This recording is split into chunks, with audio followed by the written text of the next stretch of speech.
പാലാഴിമഥനം, ധർമ്മശാസ്താവിന്റെ ജനനം തുടങ്ങിയ സംഭവങ്ങൾ കൃതയുഗത്തിൽ ഉണ്ടായതായി പുരാണങ്ങളിൽ കാണാം. ആ കൃതയുഗത്തിൽ തന്നെ രാജശേഖരൻ എന്ന പേരിൽ ഒരു മഹർഷി ഉണ്ടായിരുന്നു. അദ്ദേഹം ഹരിഹരപുത്രനായി പിറന്ന ശാസ്താവിനെ നിരന്തരം ഭജിച്ചു.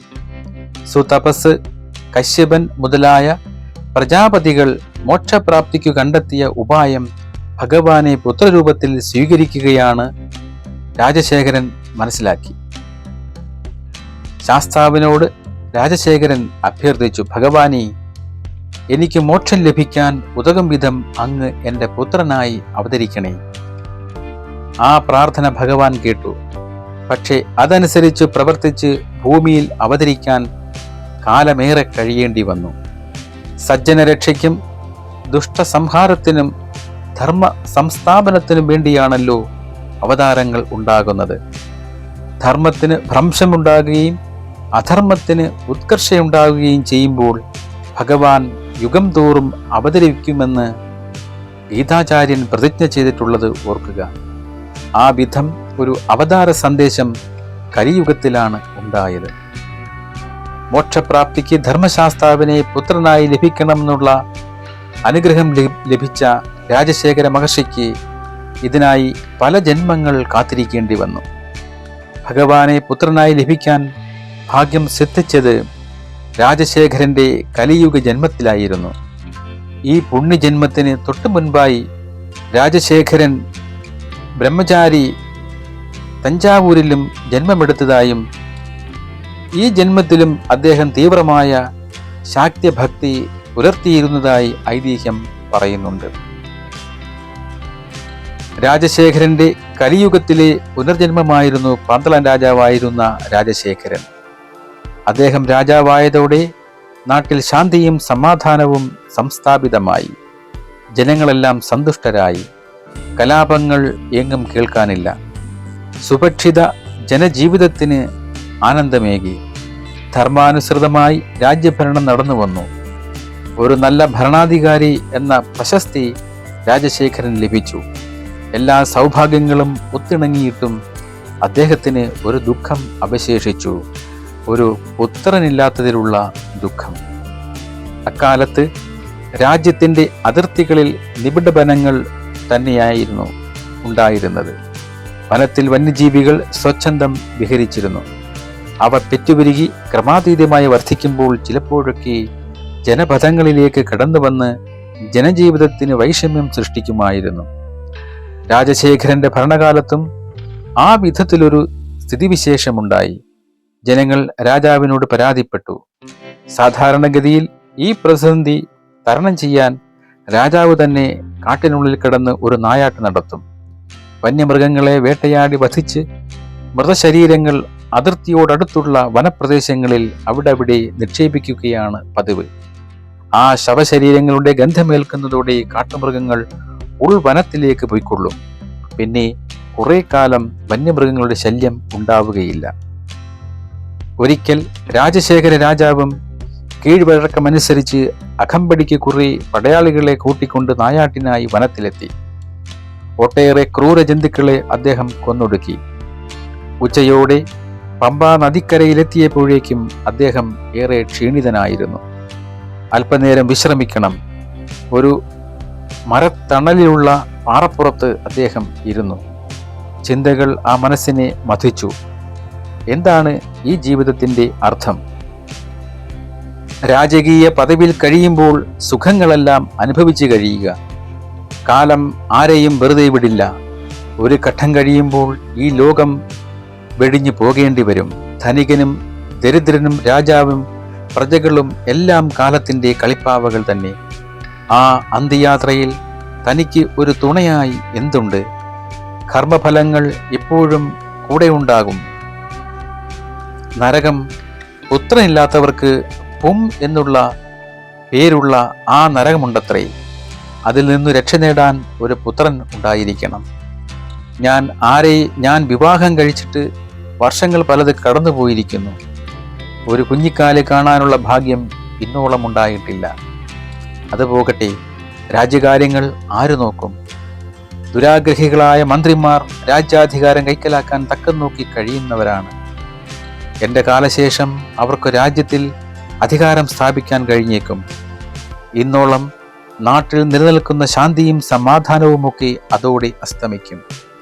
ഭക്തജനപ്രിയനായ ധർമ്മശാസ്താവേ, ഈ പ്രതിസന്ധികളിൽ നിന്ന് കരകയറുന്നതിനായി ഒരു പുത്രൻ ജനിക്കാൻ ഞാനിനി എത്ര നാൾ കാത്തിരിക്കണം? ഇത്തരുണത്തിൽ കൈലാസത്തിൽ മഹിഷി നിഗ്രഹം എന്ന അവതാര ഉദ്ദേശവുമായി ജന്മമെടുത്ത ധർമ്മശാസ്താവിനോട് ശ്രീ പരമേശ്വരൻ യുഗങ്ങളോളം കാത്തിരിക്കുന്ന ആ മഹത് കാര്യത്തിന് സമയമായി എന്നറിയിക്കുന്നു. മഹിഷി ബ്രഹ്മാവിൽ നിന്നും വാങ്ങിയ ഒരു വരം ധർമ്മശാസ്താവിനെ ഓർമ്മിപ്പിച്ചു. മഹാവിഷ്ണുവിൻ്റെയും പരമശിവന്റെയും പുത്രനാൽ മാത്രമേ വധിക്കപ്പെടാവൂ എന്നതിലുപരി ആ പുത്രൻ 12 വർഷം മനുഷ്യദാസനായി ഭൂമിയിൽ കഴിഞ്ഞിരിക്കുകയും വേണം എന്നതായിരുന്നു ആ വരം. ഇതനുസരിച്ച് ധർമ്മശാസ്താവ് ഭൂമിയിലെത്തി 12 വർഷം കഴിച്ചു കൂട്ടേണ്ടിയിരിക്കുന്നു. പണ്ട് രാജശേഖര മഹർഷിക്ക് താൻ പുത്രനായി പിറന്നുകൊള്ളാമെന്ന് ധർമ്മശാസ്താവ് അനുഗ്രഹം നൽകിയ കാര്യവും പരമശിവൻ കുമാരനെ ഓർമ്മിപ്പിച്ചു. മഹർഷിയായ രാജശേഖരൻ പല ജന്മങ്ങൾ പിന്നിട്ട് പന്തളരാജനായി ഭൂമിയിൽ കഴിയുന്നുണ്ട്. അദ്ദേഹത്തെ നൽകിയ അനുഗ്രഹവും പ്രാവർത്തികമാക്കാൻ സമയമായി. പരമശിവന്റെ നിർദ്ദേശാനുസരണം അദ്ദേഹം നൽകിയ മണിമാലയും കഴുത്തിലിട്ട് ധർമ്മശാസ്താവ് ഭൂമിയിലേക്ക് തിരിച്ചു. രാജശേഖര രാജാവിന്റെ ശ്രദ്ധയിൽപ്പെടത്തക്ക വിധം മണിമാലയും ധരിച്ച് ധർമ്മശാസ്താവ് ശിശുരൂപത്തിൽ പമ്പാതീരത്ത് കരഞ്ഞുകൊണ്ട് കിടന്നു. ശിശുവിന്റെ കരച്ചിൽ രാജാവിന്റെ കർണപുടങ്ങളിൽ വന്നലച്ചു. രാജാവ് ഒന്ന് ഞെട്ടി. ഈ കൊടുങ്കാട്ടിൽ പമ്പാ നദിക്കരയിൽ കുഞ്ഞ് എങ്ങനെ വന്നു? ഞാൻ സ്വപ്നം കാണുകയാണോ? അതിന് ഞാൻ ഉറങ്ങിയില്ലല്ലോ. രാജശേഖരൻ കണ്ണുകൾ തിരുമ്മിക്കൊണ്ട് എഴുന്നേറ്റു. കുഞ്ഞിന്റെ കരച്ചിൽ തുടർന്നും കേൾക്കുന്നുണ്ട്. ശബ്ദം കേൾക്കുന്ന ദിക്കിനെ ലക്ഷ്യമാക്കി രാജാവ് നടന്നു. ഏറെ നടക്കേണ്ടി വന്നില്ല. നിലത്ത് കിടന്ന് കൈകാലിട്ടടിച്ച് കരയുന്ന ഓമന കുഞ്ഞിനെ കണ്ട് ആശ്ചര്യസ്തബ്ധനായ രാജാവ് നിമിഷനേരം ചിന്തയിലാണ്ടു നിന്നുപോയി. ശിശുവിന്റെ കരച്ചിൽ കേട്ടുകൊണ്ട് ഏറെ നേരം അങ്ങനെ നിൽക്കാൻ അദ്ദേഹത്തിന് കഴിഞ്ഞില്ല. അയ്യോ അപ്പ എന്ന് വിളിച്ചുകൊണ്ട് രാജാവ് കുഞ്ഞിനെ എടുത്തു. കഴുത്തിൽ അണിഞ്ഞിരിക്കുന്ന രത്നത്തിന്റെ ശോഭ രാജാവിന്റെ ശ്രദ്ധയെ ആകർഷിച്ചു. അനപത്യനായ രാജാവിന്റെ കാലം കഴിയുന്നതുവരെ കാത്തിരുന്നാൽ രാജ്യം കൈവശപ്പെടുത്താമല്ലോ എന്ന് കണക്ക് കൂട്ടിയിരിക്കുകയായിരുന്നു മന്ത്രി. രാജാവ് ഈ കുഞ്ഞിനെ വളർത്തി വലുതാക്കുകയാണെങ്കിൽ തൻ്റെ മോഹങ്ങൾ പൂവണിയുകയില്ല എന്നറിയാമായിരുന്ന മന്ത്രി അനാഥ ശിശുവിനെ വനത്തിൽ ഉപേക്ഷിച്ചു പോകാൻ രാജാവിനെ ഉപദേശിച്ചു. ചിന്താക്കുഴപ്പത്തിലായ പന്തളേശന്റെ മുന്നിൽ അഗസ്ത്യ മഹർഷി പ്രത്യക്ഷനായി ഇങ്ങനെ പറഞ്ഞു: മഹാരാജാവേ, ഈ ബാലനെ രാജധാനിയിൽ കൊണ്ടുപോയി പുത്രനായി വളർത്തുക. ഈ കഴുത്തിൽ കാണുന്ന മണി നോക്കൂ, അതുതന്നെ ദിവ്യത്വത്തിന്റെ ലക്ഷണമാണ്. ഇവനെ മണികണ്ഠൻ എന്ന് വിളിക്കാം. ഇവൻ നിമിത്തം രാജ്യത്തിനും രാജവംശത്തിനും അളവറ്റ ശ്രേയസ്സുകൾ ഉണ്ടാകും. മഹർഷിയുടെ ഉപദേശം സ്വീകരിച്ചു രാജാവ് ശിശുവിനെ കൊട്ടാരത്തിലേക്ക് കൊണ്ടുവന്നു. മഹർഷിയുടെ സാന്നിധ്യം, ശിശുവിൻ്റെ കോമള പ്രകൃതം, സ്വന്തം അനപത്യതാ ദുഃഖം തുടങ്ങിയ പല കാര്യങ്ങളും രാജാവിനെ ഈ വിധം പ്രവർത്തിക്കാനാണ് പ്രേരിപ്പിച്ചത്. അതുകൊണ്ട് തന്നെ മന്ത്രിയുടെ കുടില ഉപദേശങ്ങളെ അവഗണിക്കാനും അദ്ദേഹത്തിന് കരുത്തുണ്ടായി. കൊട്ടാരത്തിലെത്തിയ രാജാവ് കുഞ്ഞിനെ രാജ്ഞിയുടെ പക്കലേൽപ്പിച്ചു. വനത്തിൽ നിന്നും കുഞ്ഞിനെ കണ്ടെത്തിയ സംഭവവും തുടർന്ന് ബ്രാഹ്മണനെ കണ്ടതുമെല്ലാം അദ്ദേഹം രാജ്ഞിയോട് പറഞ്ഞു. രാജ്ഞി സന്തോഷപൂർവ്വം ആ കുഞ്ഞിനെ ഏറ്റുവാങ്ങി. അങ്ങനെ ആ ബാലൻ പന്തളം രാജകുമാരൻ എന്ന നിലയിൽ രാജകുടുംബ അംഗങ്ങളുടെയും പ്രജാസഞ്ചയത്തിൻ്റെയും കണ്ണിലുണ്ണിയായി വളർന്നു. യഥാകാലം ബാലനെ എഴുത്തിനിരുത്തി. തുടർന്ന് അന്ന് നിലവിലുണ്ടായിരുന്ന രീതി അനുസരിച്ച് ഗുരുകുല വിദ്യാ അഭ്യാസത്തിന് അയച്ചു. കുറഞ്ഞൊരു കാലം കൊണ്ട് മണികണ്ഠൻ വേദാംശങ്ങളിലും ആയോധന കലയിലും അസാമാന്യമായ അവഗാഹം നേടി. ശിഷ്യന്റെ ബുദ്ധിവൈഭവവും സ്വഭാവഗുണങ്ങളും കണ്ട ഗുരു അത്ഭുതാതീതനായി. വിദ്യാഭ്യാസം പൂർത്തിയായതോടെ ഗുരുദക്ഷിണയ്ക്കുള്ള സമയമായി. അപ്പോൾ മണികണ്ഠൻ ഗുരുവിനോട് പറഞ്ഞു, ഗുരു, അങ്ങയ്ക്കു ദക്ഷിണയായി എന്താണ് തരേണ്ടത്? അപ്പോൾ ഗുരു പറഞ്ഞു, സദ്ഗുണസമ്പന്നനായ അങ്ങയെ ശിഷ്യനായി ലഭിച്ചതു തന്നെ എൻ്റെ പൂർവ്വ പുണ്യം കൊണ്ടാണ്. അതുകൊണ്ട് തന്നെ ഞാൻ കൃതാർത്ഥനാണ്. അങ്ങ് ദിവ്യശക്തി സമ്പന്നനാണെന്നും എനിക്കറിയാം. അതുകൊണ്ട് ഞാൻ അപേക്ഷിക്കുകയാണ്. എൻ്റെ മകൻ ഊമയാണ്. അവന് സംഭാഷണ ശക്തിയും ശ്രവണശക്തിയും നൽകി അനുഗ്രഹിക്കണമെന്ന് ഞാൻ അപേക്ഷിക്കുന്നു. ഗുരുനാഥന്റെ അപേക്ഷ കേട്ട് മണികണ്ഠൻ മന്ദഹസിച്ചു. അനന്തരം ഗുരുവിൻ്റെ പുത്രനെ വിളിച്ച് മുൻപിൽ നിർത്തി ഒന്ന് തലോടി.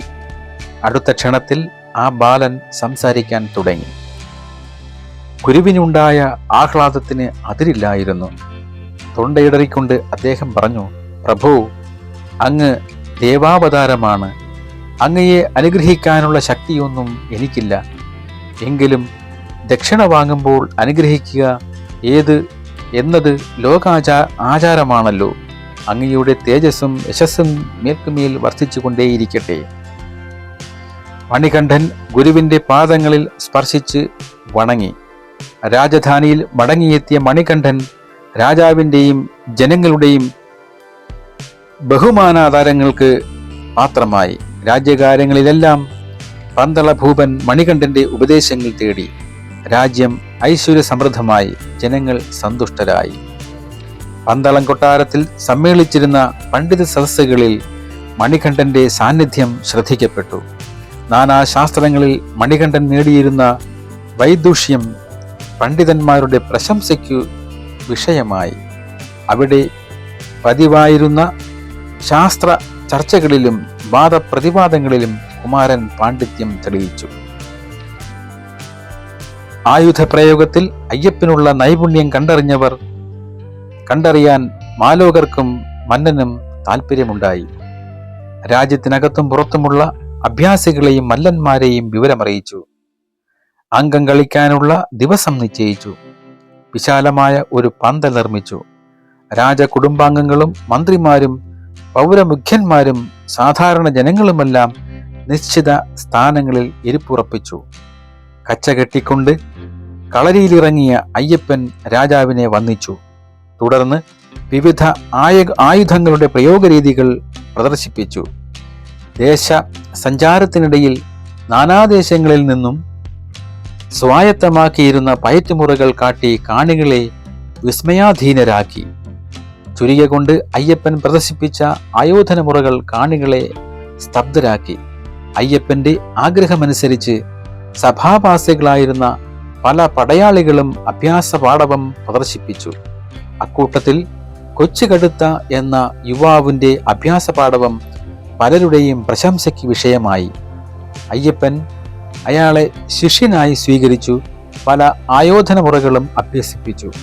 അന്നു മുതൽ കൊച്ചുകടുത്ത അയ്യപ്പന്റെ സേവകനും വിശ്വസ്ത സഹചാരിയുമായി. ലക്ഷ്യഭേദം, വിൽപ്പയറ്റ്, ഗദായുദ്ധം, മൽപിടുത്തം മുതലായവയിൽ നിപുണനായ 2 പേര് അവിടെ വന്നെത്തി. രാമൻ എന്നും കൃഷ്ണൻ എന്നും പേരുള്ള അവർ അയ്യപ്പനുമായി മല്ലിട്ട് പരാജയപ്പെട്ടു. തലപ്പാറ മല്ലനെന്നും തലപ്പാറ വില്ലനെന്നും പിൽക്കാലത്ത് പേരു നേടിയ ഇവർ അയ്യപ്പന്റെ സേവകന്മാരായി. ഈ ചെറുപ്രായത്തിൽ ഈ വിധം അഭ്യാസപാടവം നേടാൻ ദിവ്യശക്തികൾ കൊണ്ടേ കഴിയൂ എന്ന് വിശ്വസിച്ച ജനങ്ങൾ അയ്യപ്പനെ ഈശ്വര അവതാരമായി കരുതി ആരാധിക്കാൻ തുടങ്ങി. ജനങ്ങൾക്ക് അയ്യപ്പന്റെ നേർക്ക് ഭക്തിയും വിശ്വാസവും സ്നേഹാദരങ്ങളും വർദ്ധിച്ചു. രാജ്യഭരണ കാര്യങ്ങളിൽ രാജാവ് അയ്യപ്പന്റെ ഉപദേശം ആരാഞ്ഞു. ഏറെ താമസിയാതെ രാജാവ് അയ്യപ്പനെ സേനാപതിയായി നിയമിച്ചു.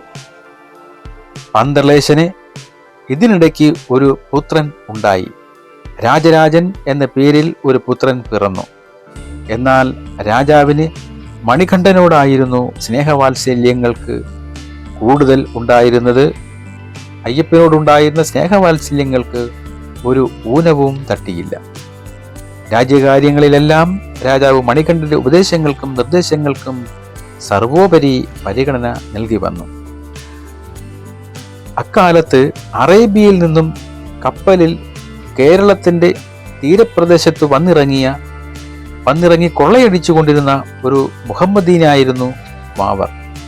ഉപ്പ് കച്ചവടവും കടൽ കൊള്ളയും തൊഴിലാക്കിയ വാവർ ഇന്ദ്രജാലവും മന്ത്രവാദവും പഠിച്ച് എതിരാളികളെ പോരാടാതെ തോൽപ്പിക്കാനുള്ള സിദ്ധികളും നേടിയിരുന്നു. ഒരു വലിയ കപ്പൽപ്പട സ്വന്തമായി ഉണ്ടായിരുന്ന വാവർ ഇടയ്ക്കിടെ കടലോര പ്രദേശങ്ങളിൽ കടന്നുകയറി ആക്രമണം നടത്തി വന്നു. മഹാബുദ്ധിമാനും വീരപരാക്രമിയുമായിരുന്ന വാവർ ഇസ്ലാം മതഗ്രന്ഥവും ആയോധന മുറകളും ചെറുപ്പത്തിൽ തന്നെ അഭ്യസിക്കാനും ശീലിച്ചിരുന്നവനായിരുന്നു. ഒരിക്കൽ കരുനാഗപ്പള്ളിക്ക് സമീപമുള്ള കടലോര പ്രദേശങ്ങളിൽ വാവർ കൊള്ളയ്ക്ക് വരുന്നുണ്ടെന്ന് പന്തള ഭൂപന് വിവരം ലഭിച്ചു. കൊള്ളക്കാരനുമായി നേരിട്ട് യുദ്ധം ചെയ്യാൻ വേണ്ട സൈനിക ബലം ഉണ്ടോ എന്ന കാര്യത്തിൽ രാജാവിന് സംശയമുണ്ടായിരുന്നു. എങ്കിലും തൻ്റെ രാജ്യ അതിർത്തിക്കുള്ളിൽ കൊള്ളക്കാർ വന്ന് അക്രമം കാട്ടിയിട്ട് നിരപായം മടങ്ങിപ്പോകുന്നത് കണ്ടുകൊണ്ട് കയ്യും കെട്ടി നിൽക്കാൻ അദ്ദേഹത്തിന് മനസ്സ് വന്നില്ല. അങ്ങനെ മന്നൻ ഒരു മനസംഘർഷത്തിൽ അകപ്പെട്ടിരിക്കുന്ന വിവരം മണികണ്ഠൻ മനസ്സിലാക്കി. കൊള്ളക്കാരുടെ ഭീഷണിയിൽ നിന്നും രാജ്യത്തെ രക്ഷിക്കേണ്ടത് സ്വന്തം കർത്തവ്യമായി കരുതി മണികണ്ഠൻ വാവരെ നേരിടാൻ ഒരുങ്ങി. കേവലം കൗമാരം വിട്ടുമാറാത്ത കുമാരനെ കടും പോരിന് നിയോഗിക്കാൻ പന്തള ഭൂപന് മനസ്സ് വന്നില്ല. അദ്ദേഹം കുമാരനെ പിന്തിരിപ്പിക്കാൻ ശ്രമിച്ചു. രാജ്യരക്ഷ സ്വജീവിതത്തിന്റെ പരമോദ്ദേശ്യമായി കരുതിയ മണികണ്ഠൻ ഇക്കാര്യത്തിൽ പിന്മാറി നിൽക്കാൻ സന്നദ്ധനായിരുന്നില്ല. നിർബന്ധ ബുദ്ധിയോടെ വാവരെ നേരിടാൻ ഒരുങ്ങിയ മണികണ്ഠൻ പടകൂട്ടി പുറപ്പെട്ടു. കടൽ തീരത്ത് നങ്കൂരമുറപ്പിച്ചിരുന്ന കപ്പൽ അകലെ നിന്നു തന്നെ മണികണ്ഠൻ കണ്ടു. പോരിനൊരുങ്ങി നിൽക്കുന്ന കൊള്ളസംഘം കരയ്ക്കെത്താറായിരിക്കുന്നു. മണികണ്ഠന്റെ പടയാളികൾ ആ കൊള്ളസംഘത്തിന്റെ സംഖ്യാബലവും കരുത്തും കണ്ടറിഞ്ഞു സംഭ്രാന്തരായി. കരയിൽ നിന്നുകൊണ്ട് മണികണ്ഠൻ പ്രയോഗിച്ച അമ്പേറ്റ് കപ്പലിന്റെ പായ്മരം മുറിഞ്ഞു വീണു. ക്രുദ്ധനായി കരയിലെത്തിയ വാവർ കോമളനായ ഒരു കുമാരനെയാണ് തൻ്റെ പ്രതിയോഗിയായി കണ്ട് അത്ഭുതപ്പെട്ടത്. ഒരു ബാലനോട് പോരാടാനും വൈമുഖ്യം പ്രകടിപ്പിച്ച വാവരോട് മണികണ്ഠൻ നേരിട്ട് യുദ്ധം ചെയ്യാമെന്നും സൈന്യത്തെ മാറ്റി നിർത്തി ഒരു കൂട്ടക്കൊല ഒഴിവാക്കാമെന്നും അഭിപ്രായപ്പെട്ടു. സ്വന്തം അശക്തിയും പരിമിതികളും തിരിച്ചറിഞ്ഞ് പോരിനു നിൽക്കാതെ പിന്തിരിഞ്ഞു പൊയ്ക്കൊള്ളാനായിരുന്നു വാവരുടെ ഭീഷണി. ആ ഭീഷണി കേട്ട് പിന്മാറാൻ കുമാരൻ തയ്യാറായിരുന്നില്ല. മണികണ്ഠൻ പോരിനൊരുങ്ങി. രണനിപുണനായ തൻ്റെ ആയോധന പാഠമൊന്നും മണികണ്ഠന് നേർക്ക് ഫലിക്കില്ലെന്നത് കണ്ട് വാവർ മന്ത്രശക്തി പ്രയോഗിച്ചു നോക്കി. കുമാരൻ അതിനെയും സമൃദ്ധമായി നേരിട്ടു. പരിഭ്രാന്തിയിൽപ്പെട്ട വാവർ ഗത്യന്തരമില്ലാതെ കീഴടങ്ങി. ബാലന്റെ അസാധാരണത്വം വാവർക്ക് ബോധ്യമായി. അതോടെ കുമാരനെ അനുസരിക്കാൻ വാവർ സന്നദ്ധനായി. അയ്യപ്പനുമായി യുദ്ധം ചെയ്ത് തോൽവിയടഞ്ഞ വാവർ കുമാരന്റെ ശിഷ്യനും അനുയായിയായി മാറി. കുമാരന്റെ ഉപദേശപ്രകാരം കൊലയും കൊള്ളയുമെല്ലാം ഉപേക്ഷിച്ച് നന്മയുടെ മാർഗം സ്വീകരിക്കാനും പരസ്പര സ്നേഹത്തിന്റെയും ജീവകാരുണ്യത്തിന്റെയും പാതയിലേക്ക് വരാനും വാവർ സന്നദ്ധനായി. താൻ അതുവരെ പിന്തുടർന്നു പോന്ന അക്രമത്തിന്റെയും ദുഷ്പ്രവൃത്തികളിലും അയാൾക്ക് പശ്ചാത്താപം തോന്നി. പ്രായശ്ചിത്തമായി പശ്ചാത്താപത്തിന്റെ അഗ്നി ആ ഹൃദയത്തിൽ ആളിക്കത്തി. ആ വിധം അഗ്നിശുക്തി വന്ന വാവർ ശിഷ്ടജീവിതം സർവാത്മന അയ്യപ്പന് വേണ്ടി സമർപ്പിച്ചു. ശേഷിച്ച ജീവിതകാലം മുഴുവൻ നല്ല പ്രവൃത്തികളിൽ മാത്രമേ ഏർപ്പെടുകയുള്ളൂ എന്ന് അയാൾ ശപഥം ചെയ്തു. ആധ്യാത്മിക തത്വങ്ങൾ ഉപദേശിച്ചതിനു ശേഷം അയ്യപ്പൻ വാവരോട് എരുമേലിയിൽ കോട്ട കെട്ടി ഒരു കച്ചവട കേന്ദ്രം ആരംഭിക്കുവാൻ നിർദ്ദേശിച്ചു. അയ്യപ്പന്റെ വാക്കുകൾ ആദരവോടെ കേട്ട വാവർ ഈ നിർദ്ദേശം പൂർണ്ണ മനസ്സോടെ സ്വീകരിച്ചു. അയാൾ അനുയായികളോടൊപ്പം എരുമേലിൽ ഒരു ചെറിയ പള്ളിയും കോട്ടയും നിർമ്മിച്ച് വ്യാപാരത്തിൽ മുഴുകി. വാവർ അറേബ്യക്കാരനായിരുന്നുവെന്നും ബാബർ എന്നായിരുന്നു അയാളുടെ പേരെന്നും വിശ്വസിക്കുന്ന ചിലർ ഉണ്ട്. എരുമേലിയിൽ ഒരു പള്ളിയുണ്ടാക്കി പ്രാർത്ഥനയിൽ മുഴുകിക്കഴിഞ്ഞിരുന്ന ഒരു സിദ്ധനായിരുന്നു വാവർ എന്ന് ചിലർ വിശ്വസിക്കുന്നു. ധർമ്മശാസ്താവിനെ ദർശിക്കാൻ ശബരിമലയിലേക്ക് വരുന്നവർ എരുമേലിയിൽ ഇടത്താവളമാക്കണമെന്നും ബാബരെ വണങ്ങണമെന്നും അയ്യപ്പൻ നിർദ്ദേശിച്ചു എന്ന കാര്യം ചരിത്രസമ്മതമാകുന്നു. മണികണ്ഠന് വിജയം ലഭിച്ചുവെന്ന വാർത്ത ക്ഷണനേരത്തിനുള്ളിൽ പന്തള രാജ്യത്തെങ്ങും പരന്നു. രാജാവ് അത്യധികം ആഹ്ലാദിച്ചു. ജനങ്ങൾ കുമാരനെ എതിരേൽക്കാൻ സന്തോഷപൂർവ്വം സന്നദ്ധരായി. കുമാരന്റെ നേർക്ക് രാജാവിനും പ്രജാ സഞ്ചയത്തിനുമുണ്ടായിരുന്ന വാത്സല്യം 10 മടങ്ങ് വർദ്ധിച്ചു. ഇനി പന്തളം രാജ്യത്തെ വിറപ്പിച്ച ഉദയൻ എന്ന കൊള്ളക്കാരനെ പറ്റി അടുത്ത ഭാഗത്തിൽ വിശദീകരിക്കാം.